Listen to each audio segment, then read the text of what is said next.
ఏ నిమిషానికి ఏమి జరుగునో ఎవరు ఊహించెదరు. నిజమేనండి ఈ మాటలు.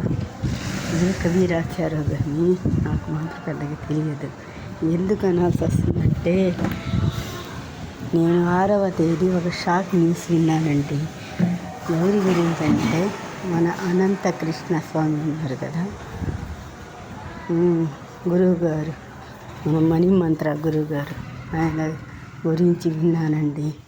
అసలు ఒక నిమిషం కావాలని కొంతమంది బతుకున్న వాళ్ళని కూడా చనిపోయినట్టు చెప్తుంటారు. ముందుగా అలా అనుకున్నాను, కానీ అసలు చెప్పలేకపోతున్నానండి. కానీ పదే చూసేసరికి తెలిసిందండి. ఆయన చూసి అనుభూతికాయాన్ని ఆయన పడుకోబెట్టుంటే అదంతా చూసి అసలు చాలా చాలా బాధపడుతున్నాను ఇప్పటికి కూడా. ఎందుకంటే ఆయన నేను ఒక ముస్లిం యువతిని అయినా కూడా నేను ఆయన ప్రతిదీ యూట్యూబ్లో మన నాగరాజు గారితో కలిసి ఎక్కువగా మాట్లాడుతుంటారు కదా, అది చాలాసార్లు వింటుంటాను, కానీ కొన్ని కూడా ఆచరిస్తుంటాను కూడా.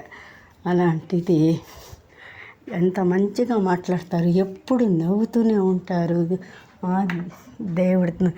దేవుడు లేడు మన సబ్జెక్ట్లో అని ఇట్లా ఏదో చెప్తుంటారు. అలాంటిది సార్ పాపం అలా అవటం చాలా చాలా బాధగా ఉందండి. ఇంతేనా ఈ జీవితం అని చాలా బాధ కలుగుతుంది. నిజంగా ఆయన తలుచుకుంటే నాగరాజు గుర్తొస్తారు. ఎందుకంటే వాళ్ళిద్దరికీ ఒక అన్నా తమ్ముల అనుబంధం లాంటిది. ఆ రోజు పడుకోబెట్టుంటే జనాలు వచ్చి పూలమాలలు వేస్తుంటే నాగరాజు గారు నిలబడి ఉంటే నిజంగా ఆయన్ని చూసి నేను ఎంత ఏడ్చాను. అసలు ఆ సార్ని, అనంత సార్ని చూసి ఏడ్చాను. తర్వాత నాగరాజు ఫేస్ని చూస్తున్నా కూడా చాలా బాధేసింది. అంత బాగా ఇద్దరు కలిసి ఎన్నో ప్రోగ్రాం చేశారు కదా.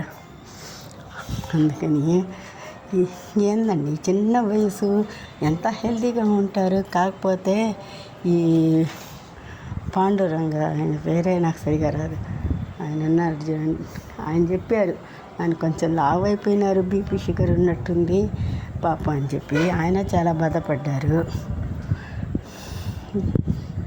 ఇది అందుకని ఈ రీల్ చేస్తున్నాను. ఇది చెప్పాలనిపించింది, నా మనసులో మాట పంచుకోవాలనిపించింది మీ అందరితోటి, అందుకే చేస్తున్నాను. ఇప్పటికీ మర్చిపోలేక మధ్యాహ్నం కూడా ఎన్ని ప్రోగ్రాంలు అని పాత అన్నీ చూశానండి. చూసి ఎంత ఏడుస్తున్నానో ఏందో అల్లాకే తెలుసు. సరే అండి, మీకు కూడా బాధగా ఉంటే క్షమించండి, కానీ మానవత్వంగా ఒకరిని బాధ ఒకరిని పంచుకోవాలి కదండి. అందుకని ఈ రీల్ చేశాను.